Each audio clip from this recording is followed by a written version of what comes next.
My name is Afra Sohail and the name of this workshop is Exploring English.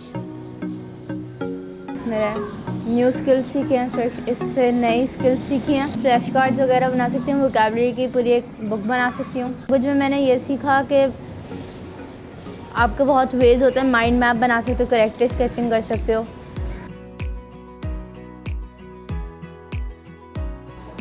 My name is Humairasalman. I have learned today flashcards, character map and about composition and comprehension. This will help me in future classes.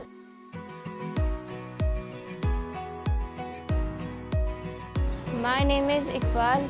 Descriptive writing समझ में आया और narrative writing समझ में आया कैसे लिखना है, और कैरेक्टर स्केच के बारे में पता चला। I am Hamna.